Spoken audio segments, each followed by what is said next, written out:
자, 철저하게 준비하셔야 합니다.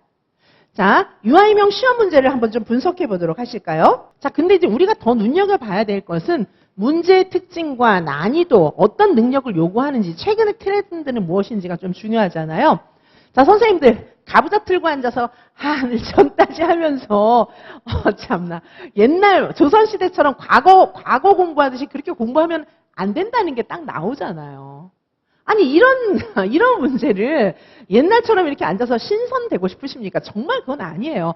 아직도 뚜껑 기본서를 돌리면서 막 그렇게 하면 붙을 줄 아는데 다 떨어집니다. 그렇게 해가지고.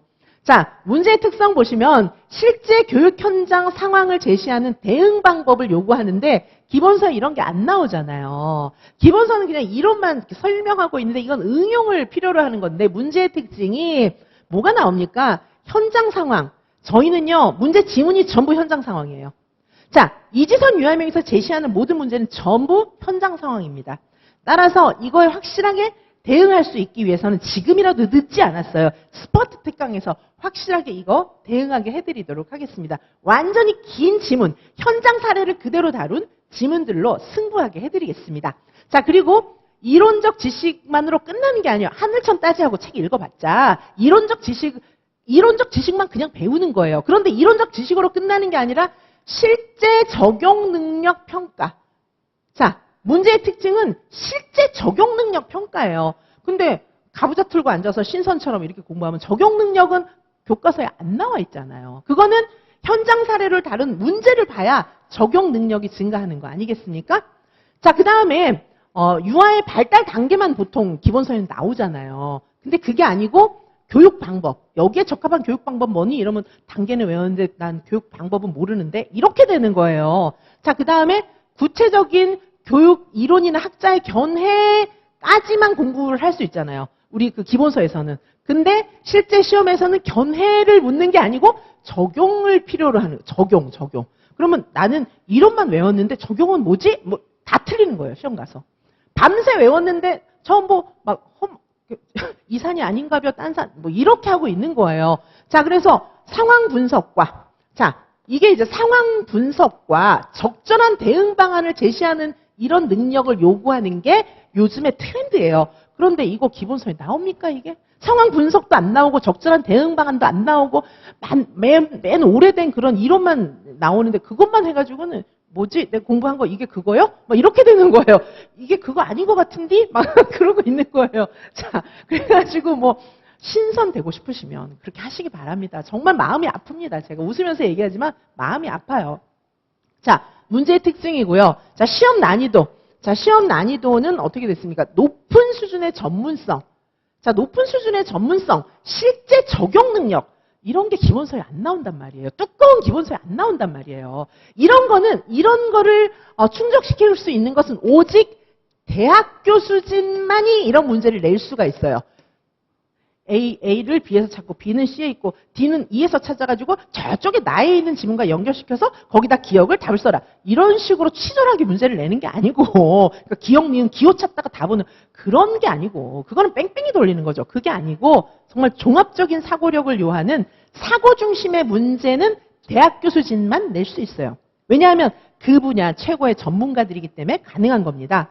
자, 따라서 이 대학교 수준이 만든 문제는 난이도와 실제 시험에서 요구하는 난이도, 실제 시험에서 교사들에게 요구하는 능력, 그 문제가 교사들, 이 시대에 교사를 뽑고 싶어하는 그 인재상이 다 담겨 있는 겁니다. 그 문제에. 그래서 요구하는 능력이 이런 거예요. 왜냐? 4차 산업사회니까. 인공지능이 활보하는 시대니까. 옛날 조선시대가 아니니까. 자, 그래서 실제 적용 능력을 중시하고 있고요. 유아교육 전반에 대한 폭넓은 지식이 또 필요해요. 그냥 연결이 또 돼야 됩니다. 진짜 이해를 해야 돼요. 이거는 진짜 이해를 해야 돼요. 이거는요, 단순 암기로는 될까요? 안 될까요? No, 절대 안 됩니다. 뜻도 모르고 막 외우는 거예요. 뜻도 모르고 외우는 거는 이제 강아지 훈련시킬 때 보통 그렇게 하는 건데, 선생님들은 존귀한, 정말 신의 형상을 따라서 이렇게 만들어진 정말 훌륭한, 존귀한 그런 존재잖아요, 선생님들은. 근데 강아지 훈련시키듯이 뜻도 모르고 그냥 외우라고 하면 어떡합니까? 그건 말이 안 되는 거예요. 자, 각 영역별로 심도 있는 이해를 해야 되는 거지 단순함게 뜻도 모르고 외운 거는 아무짝에 소용이 없다는 겁니다. 자, 근데 선생님들께서 뜻 모르고 외우고 싶어서 외웁니까? 아무도 안 가르쳐 주니까 그냥 뜻 몰라도 무조건 외우기라도 하는 거죠. 근데 이지선 유화명에서는 확실하게 내용을 이해시켜 드리고 알려드리기 때문에, 왜냐하면 전 다 알고 있으니까요. 평생 그걸 공부한 최고의 전문가이기 때문에 이런 거 처음 들어봤어요. 이런 선생님들 많습니다. 제가 확실하게 알려드리도록 하겠습니다. 그리고 유아의 개별적 특성을 고려한 맞춤형 교육 방법 제시, 이런 능력을 다 평가하는 거예요. 이게 시험 문제 1차 필기 시험에 이게 다 반영이 돼 있어요. 와, 진짜 선생님들 시험 문제 딱 열어보면 입이 떡 벌어져요. 기출 보셔도 아실 거예요. 그것이 현장에서 직접 만나면요, 머리가 하얘집니다. 근데 이 스포트 특강에서 미리 다 보고, 여기서 미리 다 보고 시험장에서 만나면 쾌재를 부르겠죠. 막 이렇게 되겠죠. 그때는 마음을 캄다운 시켜야 돼요. 차분함을 유지하면서 막 너무 신나지만 캄다운 시키면서 문제를 푸는 것이 저희 이지선 유아임용의 역대 합격생들의 가장 시험장에서 많이 노력한 부분이 바로 그 부분이에요. 여기서 막 흥분하면은 안 되니까 캄다운, 평정심을 유지하는 거, 그게 이지선 유아임용에서 가장 선생님들에게 마지막에 당부하는 점입니다. 자, 최근의 트렌드 다시 한번 정리해 보시면 놀이 중심 교육과정, 놀이 중심을 잘 모르시더라고요, 선생님들께서. 왜냐하면 학원가에서 안 가르쳐요. 왜냐하면 본인들도 모르니까. 자, 놀이 중심 교육과정이라고 하는 것은 옛날에 경직돼 있는 딱딱딱딱 외우는 그게 아니에요. 자, 놀이 중심 교육과정 관련 문항이 증가했고 최신 교육 정책 이슈 관련 문항이 또 증가했어요. 2차에만 그런 게 아니라 1차도 다. 그래서 사실은 2차 공부부터 먼저 저희가 이제 5월달 봄에 했었는데 그 자료가 1차 공부에도 진짜 도움되는 거예요. 자, 최신 교육 정책, 이거는 학원가에서는 잘 모릅니다. 왜냐하면 교육 정책 해본 적이 있어야죠. 그냥 맨날 당장 가르칠 거면 달달 외워갖고 딱 가르치고 신비감을 유지하면서 싹 도망가고, 이런 실력 가지고는요, 최신 교육 정책 이슈 관련 문항은 해결을 못합니다. 신비감만 유지해갖고는 안 되는 거예요. 왜냐하면 교육 정책을 모르니까 그러는 거예요. 요거 딱 외웠는데 딴 거 질문하면 큰일 나니까 이제 신비감을 유지하는 거죠. 그런 거거든요. 저는 선생님들하고 새벽까지 만나서 막 울고 웃고 뒹굴고 선생님들이 1대1로 저한테 질문한 거 싹 다 알려드리잖아요. 그거는 자신 있으니까. 최고의 전문가니까. 자, 그래서 저는 최신 교육정책 관련 이슈 말만 하십시오. 제가 얘기한 대로 싹 다 적중하지 않습니까? 정책도 모집 인원, 유보 통합 이런 거 제가 얘기한 대로 다 적중하잖아요. 그거는 최고의 전문가이기 때문입니다. 자, 서술형 문제 비중이 증가하고 있다. 이 점을 반드시 기억해 주시기 바라겠습니다. 서술형 문제 비중이 증가하고 있습니다. 자, 이거를 다 대비하려면 기본서만 보는 신선 공부법, 이걸로는 안 됩니다. 가부좌 틀고 앉아서 기본서만 돌리고 있는 신선 공부 방법으로는 장수생 기법 갖고는 안 되는 거예요. 자, 어떻게 해야 됩니까? 4차 산업사회. 이 지금의 트렌드, 지금의 출제 트렌드에 맞게 하려면 진짜 대학교 수준이 출제한 그 지문, 적용, 현장 사례가 잔뜩 들어있는 그 고급 사고력을 요하는 그 문제들로 트레이닝을 하셔야 실제 시험장에 가서 울지 않는 거예요. 자, 마지막 기회입니다. 시험이 지금 얼마 안 남았지만 또 충분히 남았어요. 이 시간 동안에 이지선 유아명에서 제공하는 스포트 특강과 함께 하시면서 저에게 개인 과외를 받으신다면 선생님은 이제 마지막으로 확실하게 대비하고 시험장에 들어가실 수 있어요. 아직 늦지 않았습니다. 자, 대비 전략 말씀드리겠습니다. 자, 이 시험을 대비하기 위해서 어떻게 해야 될까요? 대비 전략. 심도 있는 학습, 뭘까요? 이해를 하셔야 돼요. 뜻도 모르고 우리는 존귀한 존재인데 강아지 훈련시키듯이 뜻도 모르고 그냥 막 외우게 만드는 그런 공부로는 안 된다는 거예요. 그거는 가르치는 사람이 모르니까 그런 거예요.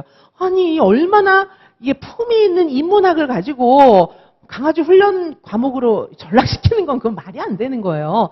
그냥 외울 것은 아무것도 없습니다. 그냥 무조건 외우는 것이 아니라 이해를 하셔야 돼요.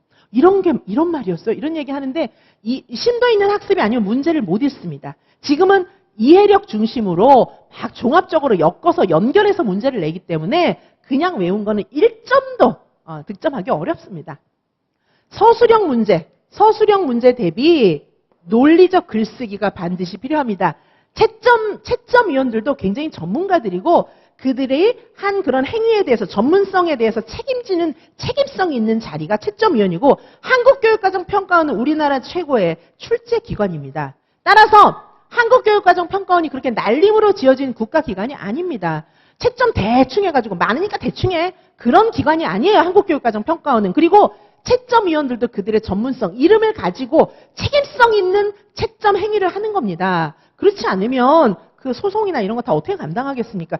소송이 아니더라도 책임이 있어야죠. 자, 그래서 서술형 문제 대비 논리적 글쓰기 연습을 확실하게 하셔서 채점위원들이 답을 읽어봤을 때 무슨 말인지 알아야 되는 거예요. 아니 무슨 말인지도 모르는 거를 맞다 해주고 틀렸다 하고 이렇게 하겠습니까? 그거는 넌센스예요. 우리나라는 선진국이지 후진국 아닙니다. 자, 따라서 아니 그렇게 학계에서 그렇게 사기꾼처럼 그렇게 안 합니다. 자신에게 주어진 일은 철저하게 감당하는 것이 우리 유아교육계의 전문가들의 품이고 태도이고 한국교육과정평가원의 위상을 반증하는 것입니다. 상식적으로 생각하세요. 지금 요즘 같은 세상에 뭐 채점할 거 많다고 대충대충 뭐 키워드만 보고 대충대충 말도 안 되는 걸 맞다 해주고 그런 게 가당키나 합니까? 그거는 말이 안 되는 거예요. 따라서 논리적 글쓰기 연습이 반드시 필요하고요. 자, 그 다음에 최신 교육 동향이나 정책 변화를 숙지하셔야 돼요. 이거는 제가 다 알려드려요. 왜냐하면은 시험 문제 이걸 다 반영하는데 수험가에서 그냥 뭐 단순하게 그 내용만 그냥 오늘 가르칠 것만 하고 외워가지고 이렇게 알려드리는 분들은 이 교육 동향을 몰라요.